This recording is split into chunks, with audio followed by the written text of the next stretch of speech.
Craig spent 24 years at Russell Investments, working in Australia, Canada, different places all around the world. He stepped out of that role how many years ago? 7 years ago, and began to work in the social enterprise area, particularly with the Paradigm Project. And I'm hoping you talk about that this morning because it's a great example of using wealth and resources for social enterprise type things in Africa, India, and different countries all around the world. So let's give a warm welcome to Craig. And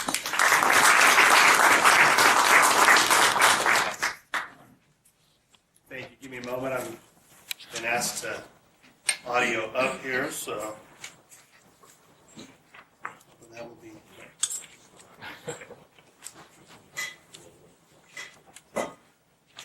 Now it looks like we're working. Well, good morning, and I appreciate the opportunity to be here. I got to tell you, when John said we're talking about social enterprise, I kind of had the same reaction as when she was like, "That's great. I'd be happy to talk about it." So, what exactly is it that you want me to talk about? Now, John mentioned my background. I did 24 years in investment management, financial services, which really I think gives me credibility in the old-fashioned capitalism side of the equation.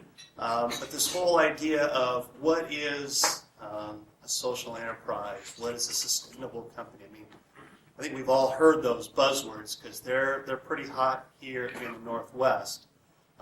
So I know we spent some time in the table talk to kind of kick this around, but I thought I'd try and lay out my little definition of what a social enterprise might look like. Although, as we go, we'll see that there are different shades of gray. You can't even say that anymore. But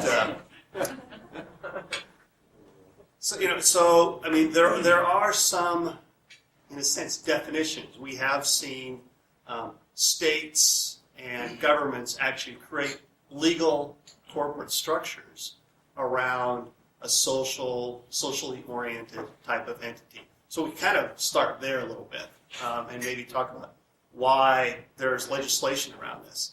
One of the firsts was the L3C, which I see some heads nodding. Actually, the Paradigm Project is incorporated as an L3C. And it's interesting, if you know what L3C stands for, it's low profit, limited liability company. So somebody at the very beginning thought, well, if you make less money, you must be socially oriented. Or maybe you're just a bad business. But I mean, none of us ever like that. I always like to say, well, we're not profit maximizing. We're not about creating low profits. We're just not about maybe maximizing profits all the time. Here in the state of Washington, we now have the new Social Purpose Corporation, which some of you may have heard of. And in that, like an L3C, you need to state kind of what your other purpose is. You have to say, we're going to make money because we're a business, but there's something else we're going to do that is socially or environmentally or by some definition that everybody can agree upon good for the rest of the planet and other people. Now, in the state of Washington, you actually have to file a report. I think it's at least once a year or every 6 months on how you're doing against that other purpose. L3C, depending on the state, you don't have to do that. It's just in your charter, and they expect you to do what you say. And as an L3C, we like that as a Paradigm Project because it's not so much that it forces us to go do something social, but it does, in a sense, it communicates to the rest of the world, your employees, your stakeholders, your investors, your customers, that we're about something more than just making money. And it allows you to actually run your business that way. Because one of the challenges right now for a typical corporation, if they really wanted to pursue some social goal, their board, their investors could basically say, wait a minute, you've gone a little too far because you're here to make money for us. You're not here to do all this really cool, good stuff that you guys in the corner office now think is, whatever your benefit, whatever your nonprofit or thing, or whatever you want to support, whatever your cause. You don't get to do that with corporate assets and resources because you're here to make us money. in the social enterprise that's registered that way, you actually have a little room to do that. So there's some legal structures that help us get around that, but there's a lot of just energy around this space that really doesn't have anything to do with legal structures, and it comes down to, what is the definition? Is it, to do good? And then it's like, well, maybe just not doing bad is good enough for some companies. That taking paraphrasing an old Supreme Court ruling on a completely different topic, you'll know it when you see it. Sometimes that's the way, we look at that, they're doing something that's kind of beyond just running a business. So maybe that's a social enterprise. And then, of course, around here, we get words like sustainability and social entrepreneur, and what is sustainability? We got the Bay Ridge Graduate Institute there across the water. I mean, they have a master's degree in sustainability, and I get that, from an environmental resource type of way, but I only get about half of it. The other half, I'm not sure I still fully appreciate or understand, what they mean. The one thing you do get when you opt to declare yourself, some sort of social enterprise, whether you register really for one as one or not, but you end up with another bottom line. You'll hear, double bottom line, triple bottom line type of organizations. Usually that's, we're going to make money, we're going to alleviate poverty, maybe we're going to share the gospel or something. They start talking about we're going to do all these things as an organization, which is commendable, but you need to understand that as you do that, you're taking on, more effort. You're also putting kind of more constraints on an organization at times. If you say, I'm going to do these three things, now you're looking for employees that will sign up for those three things. And I can tell you this firsthand, Todd, I know Todd's got a social enterprise over there too, but sometimes I got to find investors who are lined up with these 1, 2, 3 things. And anybody who started a business knows the last thing you want to do is shrink your universe of potential investors because there's not enough of them to begin with. And so when you decide I'm going to do this and this and this, and now I'm looking for people to sign up behind all of those causes, you better really be sure that that's the best way to achieve that cause. And that's something that, we do want to talk about is, there's not just one way to get something done. It doesn't have to be through, necessarily a social enterprise. One of the things I've just been struck with since I left Russell 7 years ago, L3Cs didn't even exist 7 years ago. This breakfast wouldn't have happened. I don't know the whole history of social enterprise and social entrepreneurs, but it is really relatively new. Not that companies haven't been doing great things for, centuries and probably thousands of years, but this whole kind of buzzword around it is, to me at least, it's relatively new. And there's a lot of it going on in the Northwest. Here, the Bay Area, Boulder. There are some other pockets around it. They tend to be honest, kind of liberal-leaning.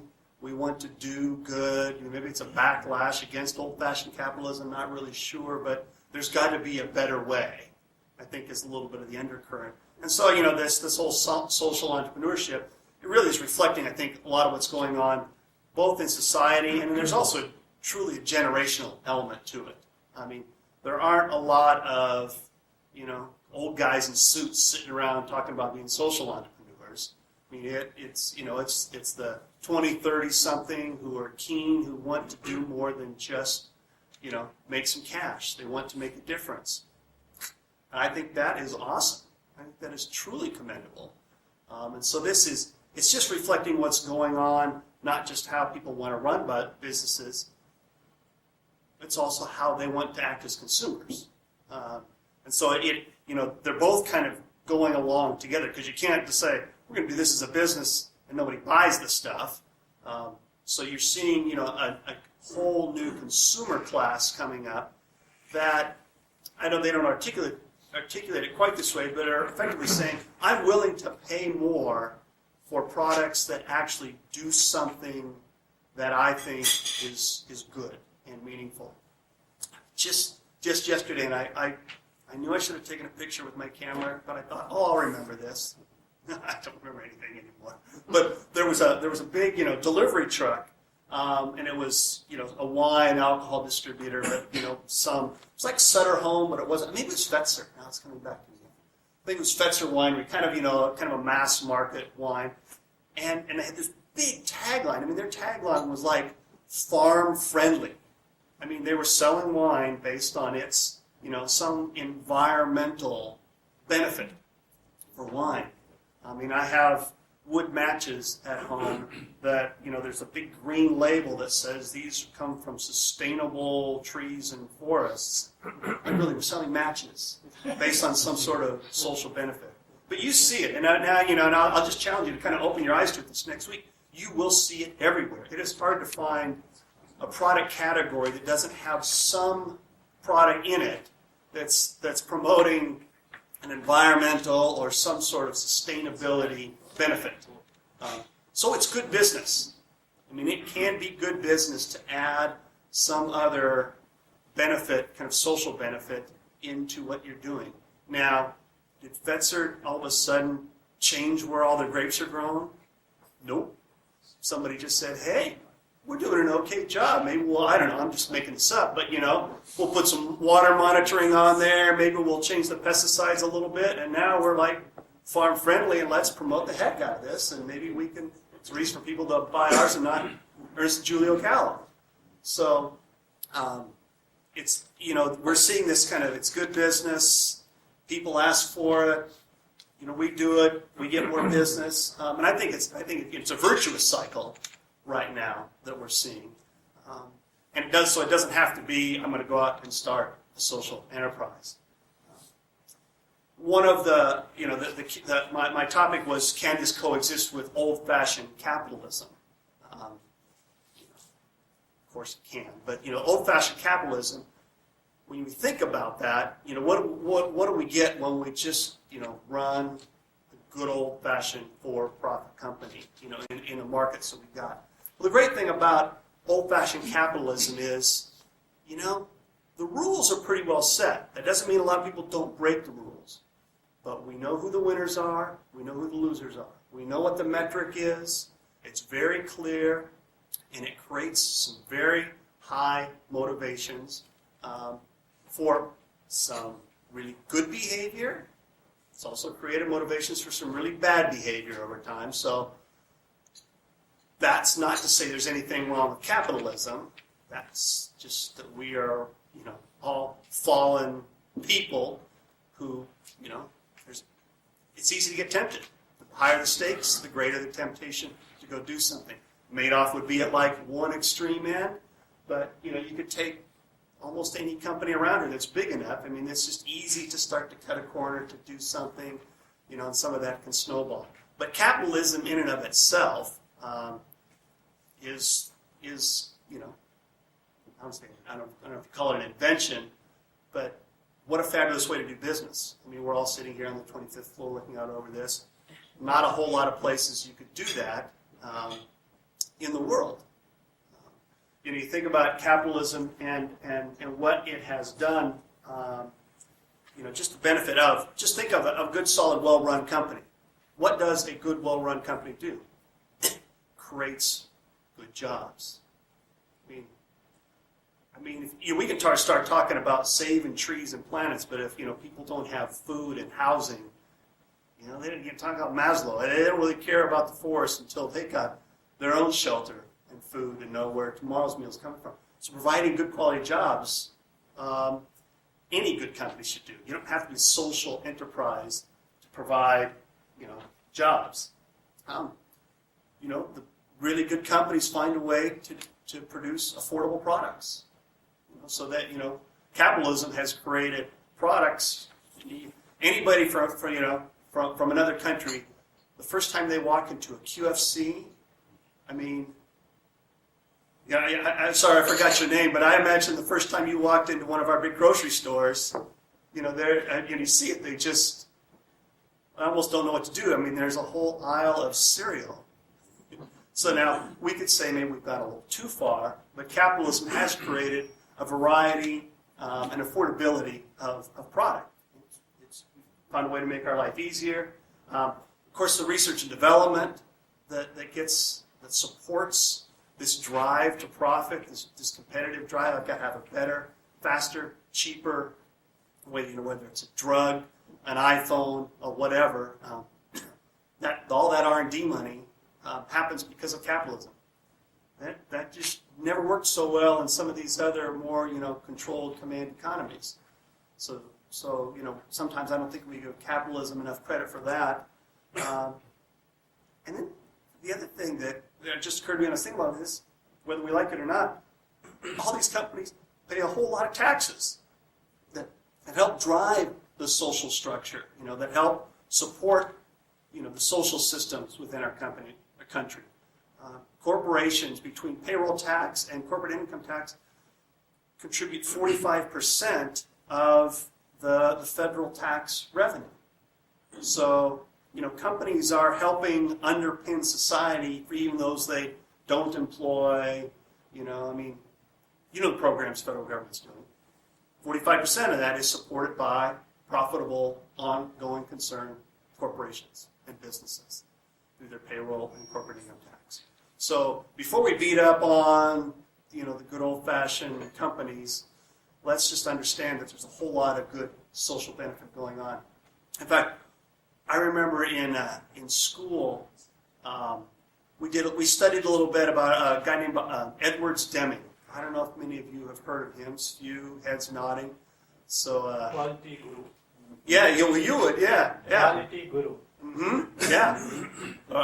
And so for those of you who don't know, it's kind of post-World War II. One of the things that we studied that he was famous for were these time and motion studies. Assembly lines, I got to take this, I got to do this, I got to put this here. And he would look at that and figure out a way to do that more efficiently. But we're literally talking about saving seconds per thing. I mean, to me, he almost embodied the trying to shave the last little bit of productivity out of every system. And he seemed to be an extreme, almost capitalist. It's like, how can we just eke out a half penny out of every little thing?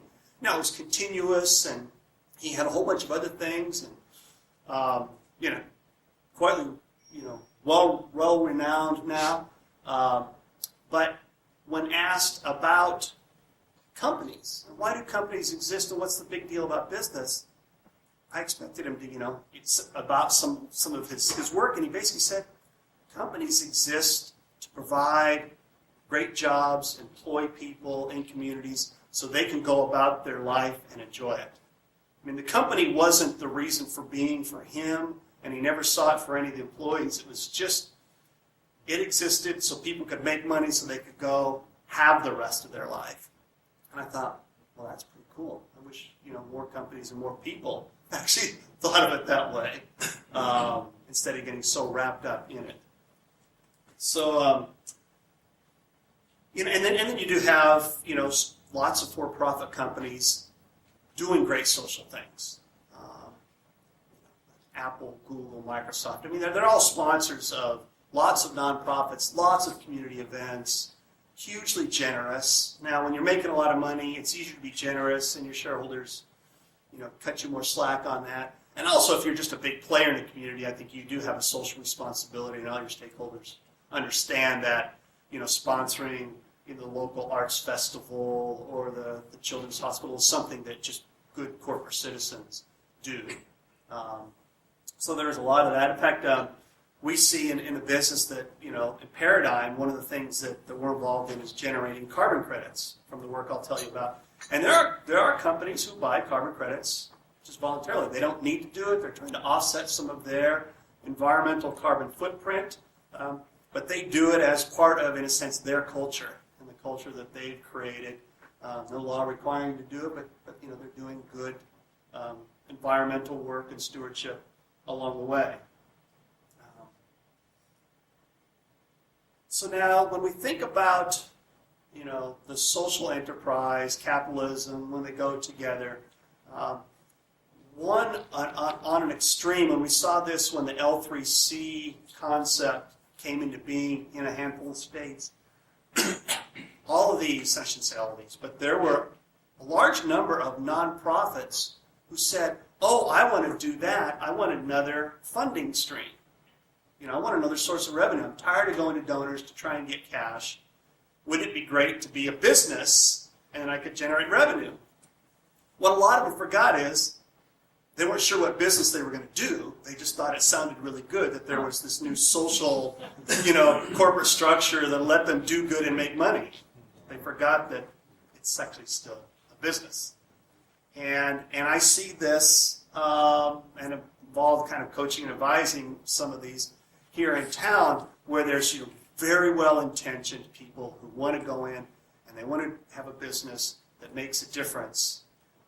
But if it's not a good business to begin with, you're not going to make any difference.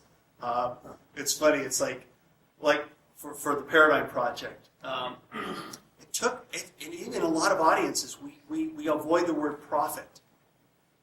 Because we're selling product to these women who live on $2-3 a day, and you're making money off of these women. How dare you?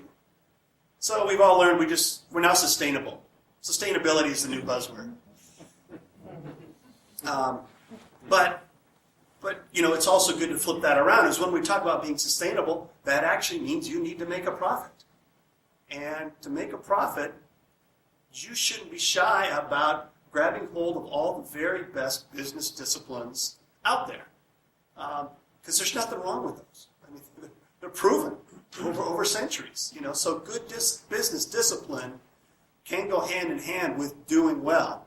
Because if that your business who may have an environmental or another social bottom line isn't around 18 months from now, you haven't done anybody any good. And we do see a lot of well-meaning people, certainly I do, who they've thought through what they want to do good, and they kind of have a business, but they spend more time on the doing good side than making the business click side. Yeah? Can you explain that Paradigm Project? Sure, I'm going to write it at the end. Okay, good. Yeah, I'm going to get there. Sorry, I didn't know whether to put it at the beginning or the end. I'm kind of sprinkling it in, and then I'll kind of weave this all through our experience. But yeah, so you got to actually have the good business, and even Paradigm, when we were going out there talking to investors, we had these kind of other bottom lines, and we knew we were going to do some good. I mean, there was no doubt about the good our business would do, and we would talk to investors who were like-minded, and they would, but it didn't take a long conversation to say, I understand, you're going to do good, and it was almost physically, they would put that over here and say, now how am I going to get my money back, and what rate of return should I expect? Because you are in the same bucket as every other startup I'm talking to, in a financial ways. I mean, they drilled on the business plan, and in a lot of ways, they didn't give us a lot of slack. It wasn't like, oh, we only expect a 3% rate of return on our equity from you because you're going to do so much good. They were like, you're a startup venture? I'm looking kind of in the low to mid-20s rate of return, You may not survive, you might, and if you do, I'm allocating kind of that part of my portfolio. It's just, I think, starting to get to the point where there are kind of sizable venture-type investors who are really thinking about social different. There's an organization called SoCap, Social Capital. They have these conferences, I think, a couple times a year down in San Francisco. Attract all these people who want to be social investors and all these companies who want to raise that money. And, I think it's gone their 6th or 7th year now. But for the first several years, there'd be all this energy and not a lot of deals done. Because at the end of the day, the investors really couldn't get over that. Like, I know you're going to do good, and I want that good feeling when I put my money out, but I still want my money to do really, really well. And so, as a social enterprise, if you think you're going to go get cheap money from people who are like, yeah, you're going to do this great stuff, don't worry about the money here, I'll just invest with you, you're not going to find much of that. I can say that from my experience. So let me talk a little bit about my journey and this paradigm project and some of the other things that I've run across as I don't think I've changed, but I've experienced some new stuff. And I did leave Russell Investments about 7 years ago. Didn't really know what I was going to do. As an aside, part of that journey, I read a book called Halftime, which some of you may be familiar with. And it actually did resonate with me. I always, whenever I mention it, though, I kind of throw the caveat out there. I mean, there is some, I don't even want to say questionable theology, but it can get taken out of context real quick and be misused. That whole idea of, I'm working in a company, but that's not good enough. I need to go do something else. Even the subtitle of that, From Success to Significance, really grates me the wrong way, just personally. Because it just makes it sound like there's a difference. And we know, in God's kingdom, there's no difference. Wherever we are, we can be very significant. So, there's some issues there. I'm not going to dwell into it. But it did. It was kind of, it just, in a sense, when I read it, it was basically said, hey, there's other guys who thought this, and it gave me almost a permission to think about something besides what I was doing. And I loved what I was doing. Great people, great industry. I mean, remember, I left in 2006. I mean, I was probably just, 9 months off of the peak of the market. I mean, it was good. In fact, it was almost too easy. And I was just like, okay, I'm young, I got another chance. So anyway, I leave. I don't do much for 18 months. I'm just kind of like, I was, that guy you see on Tuesday morning at Starbucks with his laptop. You wonder what he does? I was that guy, not doing much. And then, of course, I'm like, okay, I'm ready to go. And just on a personal note, what was interesting was, I literally remember sitting there saying, okay, God, I'm ready to go back in. And literally, put me in, coach. I'm rested. I've had my halftime. Put me back in the field. Radio silence. Nothing. And I'm like, okay. I'm ready. And I could have put a few feelers out there. Nothing. I was like, okay. And then it was just kind of this, and I know some guys who God speaks to them in an audible way, not me so much. But I did have this sense of it was just be available. Be available right here, right now. And that meant, family, neighborhood, still had one daughter at home going to high school. And so it was just, it would literally text my daughter, Dad, I forgot my homework, can you run it to school? And I realized, that was my gig for a while. It was just, my wife's like, I get it, we have an upstairs, downstairs, and the computer's upstairs, and I just, Craig, and I just knew it's like, I can't get this email to send. Upstairs. Work on it, come back down. And so there was this period where it was just, this daily obedience to I didn't even know what. And then, some of those feelers turned into something, and I did some volunteer stuff. One of the things I thought I would do, you leave the corporate world, and you're like, I'm going to go work at a nonprofit, take all my business experience, and help them run better, and, executive director, whatever. And I talked to some of those and actually had some opportunities, and all of a sudden I realized, I'm not a fundraiser. Those guys who run nonprofits, they live, they go to bed sleeping about raising funds. They get up in the morning raising funds. I was like, oh, that is so not me. Scratch that one off the list. Some people can do that. I just realized it wasn't me. So I did a stint at World Vision, volunteering in their corporate office, Federal Way, and then also down in Los Angeles, and worked on a couple projects, and that was really good. They're a great organization. I really wanted to check them out. I always thought maybe that would be a good fit, and there might have been a good fit there. I was working with them on a reforestation carbon credit type of thing they wanted to turn into a business. I didn't know anything about reforestation or carbon credits, but I seemed to be the only guy in the room who actually knew something about business and finance, so gave me a seat at the table. And along the way, we were at a meeting down there in LA, and there was another guy who was there, because they have some outside groups they work with. And it was Neil Belfay, who was the CEO of the Paradigm Project, and they were just starting. And they were going to do this like nonprofit, for-profit, and very complicated kind of model. And we really hit it off. And so kind of when the World Vision thing kind of I took it as far as I could. It was like, you're either going to start a business here or not, and I can't push on this string anymore.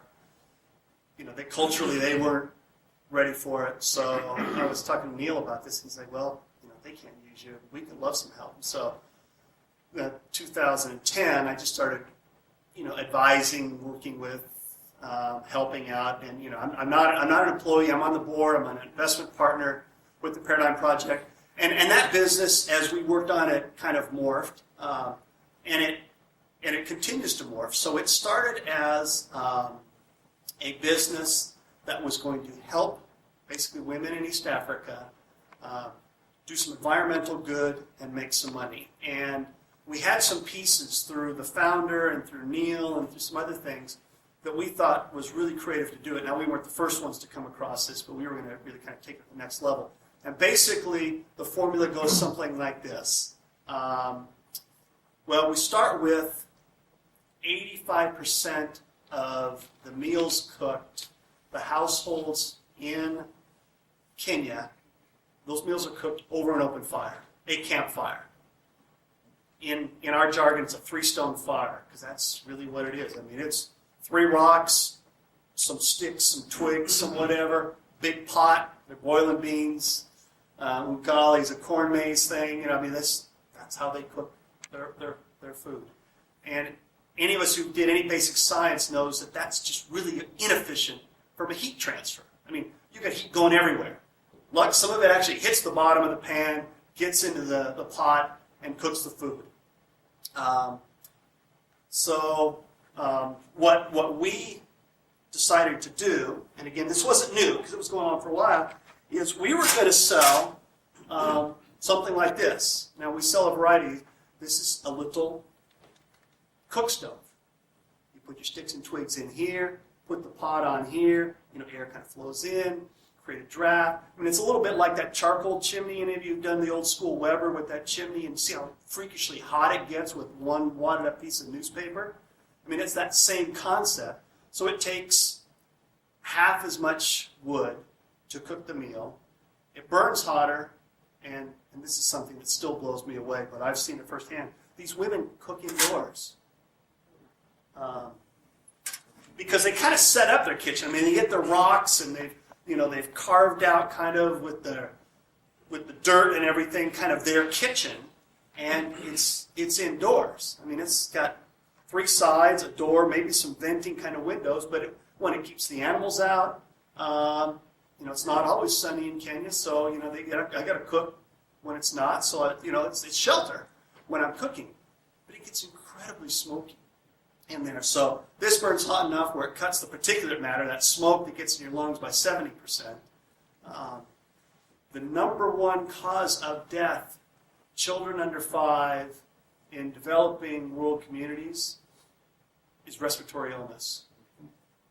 Actually, between 1 and 5. But these little kids, I mean, they have to be near their mom. They're with their mom. They're in these smoke-filled kitchens. And one study, compared it to 40 cigarettes a day. Just the smoke that's being inhaled. I mean, the runny eyes and all. It's really sad. And so they want to cook inside. They can, a lot less smoke. But if it's a nice day, we'll just pick it up and go outside. So it's a nice little solution to a lot of things. Cut down half as many trees, health benefits, economic. For women who can't gather the wood, they're paying for it, and they'll pay up to 1/3 of their daily income or spend on just fuel wood to make their food. In fact, some of the refugee camps, that's their biggest import. Truckloads and truckloads, huge truckloads of wood pile into these camps every day just so people can cook. One of our biggest customers is the United Nations World Food Program. They've bought tens of thousands of our stoves, take them into their camps to try and alleviate this problem. So the model was, get this stove to these women at a price point they could afford. Well, not this stove in particular, but the typical stove, by the time you got it manufactured and out there, it might cost $30, $40. They can't afford a $34 stove. Maybe they can afford a $15 stove, especially if you can do some payments or something with them. So these stoves, because of their environmental benefits, you can actually generate carbon credits through that. Now I can talk about that offline because that could be a multi-hour discussion here. But it's not. It's funny. It's smoke and mirrors. Well, it is kind of smoke, but it's actually the amount of auditing and verification and validation that goes into a carbon credit program is pretty substantial. You're not cheating on this. You really have avoided a lot of carbon into the atmosphere. So you package that up and sell it to some buyer who wants to offset their carbon footprint. So when we did that, this stove generates about 2 tons worth of carbon credits a year. Those were selling about $10 a ton. That's $20 in revenue. The stove lasts about 3 years. That's $60. So what we would do is subsidize the stove, make it available for 10, maybe take a $30 loss on the stove, make it back in the carbon credits, use that to pay for operations and everything else. Well, that was all well and good until the price of carbon went to like $1. And then it's like, the whole model came apart. This stove costs a lot less. And so we're able actually now to provide that stove to women at a small profit at a price they can afford without worrying about the carbon finance. So we're still doing it. We're offering solar lights, water purification, and the like.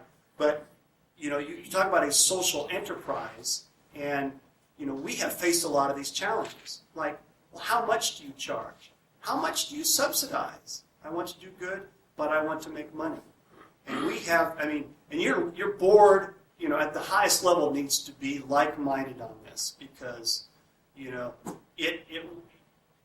have these trade-offs to make. There is friction. When you decide you got 2 bottom lines, those bottom lines at some point will compete with each other. I promise you. And if you don't have leadership who understands what that is and is wise enough to make those trade-offs when necessary, you will be challenged. So I just want to leave you with the idea that while there is this trend towards social enterprise and sustainability and social entrepreneurship, and somehow there's significance over here, but success is over there, and here's capitalism, and here's the social enterprise. It's not black and white. And each and every one of us, no matter where we are, can do good. Each of our companies can do good. For many of us, we're part of the company. And, those very, good business ways of doing business, like integrity, honesty, good stewardship, treating employees and vendors justly and fairly. Not only are those very biblical, those are just darn good business. And quite frankly, there's some social enterprises that would aspire to those. They aren't always living up to those basic standards. So whatever business it is, if you can live up to kind of the biblical standards, integrity, justice, good stewardship, treating employees well, living wage, you are doing a really great social thing. So happy to talk about any of this afterwards. I left a few brochures in the Paradigm Project if you just want to see a little bit more about what we're up to. And again, thanks for having me out. You bet. Thanks, Greg.